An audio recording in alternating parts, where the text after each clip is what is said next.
Cultiver des fraisiers en 7 questions. Les fraisiers sont des plantes courantes dans nos potagers, mais poussent aussi de manière spontanée dans les bois et sur les talus. Si vous n'avez pas encore goûté au plaisir des fraises fraîchement cueillies dans le jardin, on vous explique comment cultiver des fraisiers en 7 questions. Quelles sont les caractéristiques des fraisiers? Le fraisier est une plante herbacée vivace de la famille des rosacées que l'on cultive pour ses fruits. Son nom scientifique est Fragaria vesca. C'est une plante mellifère, très visitée par les abeilles. Les fraisiers se reconnaissent grâce à la dent terminale de leurs feuilles, qui est aussi longue voire plus longue que ses deux voisines. Contrairement aux feuilles du faux fraisier, ils ont également la particularité de produire de nombreux stolons, également appelés gourmands. Ce sont des sortes de rameaux horizontaux allongés, portant des bourgeons et qui peuvent s'enraciner pour donner naissance à de nouveaux pieds. C'est une espèce originaire d'Europe et d'Asie tempérée, que l'on trouve de la Turquie à la Chine, ainsi qu'en Amérique du Nord. Cette plante, qui fait depuis longtemps l'objet d'une cueillette dans les bois, n'a été introduite qu'assez tardivement dans les jardins, vers le XVIe siècle. Quelle variété de fraisiers choisir? Il existe plus de 600 variétés de fraisiers, parmi lesquelles il faut distinguer les variétés non remontantes et les variétés remontantes, capables de produire des fruits pratiquement en continu. Parmi les variétés non remontantes, la favette a l'avantage d'être très précoce et de donner de gros fruits très sucrés. Elle se récolte dès le mois de mai. La gariguette, qui se récolte début juin, est réputée pour ses fruits allongés très parfumés. Parmi les variétés remontantes, on peut citer la Novagento, la Mara des bois caractérisée par son parfum de fraise des bois, l'Ostara ou encore la Reine des vallées.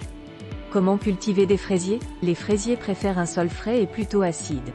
Fournissez-leur une terre riche en humus et bien drainée, en ajoutant éventuellement du sable de rivière et de la tourbe si la terre est trop compacte. Notez aussi que ce sont des plantes très gourmandes, qui épuisent rapidement le sol et doivent donc être changées d'emplacement tous les 3 ans environ.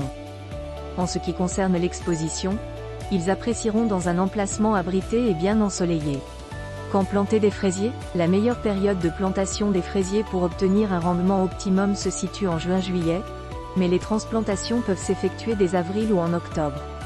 Laissez une distance de 60 à 80 cm entre les rangs et de 30 à 35 cm entre les pieds sur chaque rang.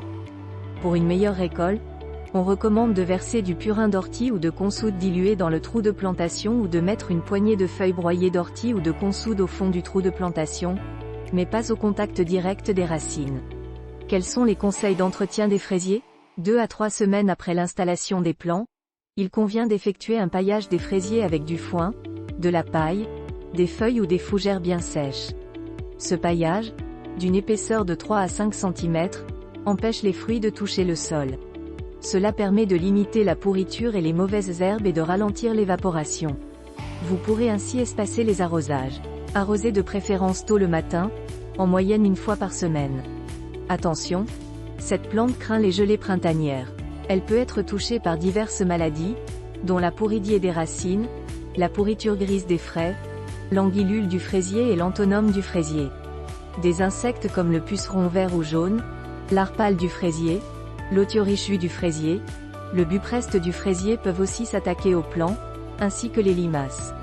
Comment multiplier les fraisiers? Le mode de reproduction le plus courant consiste à utiliser les stolons des fraisiers. Des stolons trop nombreux épuisent la plante, c'est pourquoi il faut n'en conserver qu'1 ou 2 par pied en fin de saison. Il suffit de diriger les stolons émis par la plante mère vers un godet rempli de terreau ou vers un espace de terre libre. Après le complet enracinement du stolon, au bout de 4 à 6 semaines, vous pourrez couper ce cordon ombilical et disposer librement du jeune pied. Quand récolter les frais? Les fleurs blanches des fraisiers s'épanouissent d'avril à juillet. La plante refleurit parfois en automne. La récolte se fait environ 8 mois après la plantation. La fraise est un fruit très fragile dont la cueillette doit se faire avec précaution. Coupez le pédoncule sans abîmer les futurs fruits déjà en formation. Pour certaines variétés de fraisiers, les fraises sont cachées parmi le feuillage et il faut faire attention à ne pas en oublier. Ces fruits ne se conservent pas longtemps, alors régalez-vous de votre cueillette sans tarder.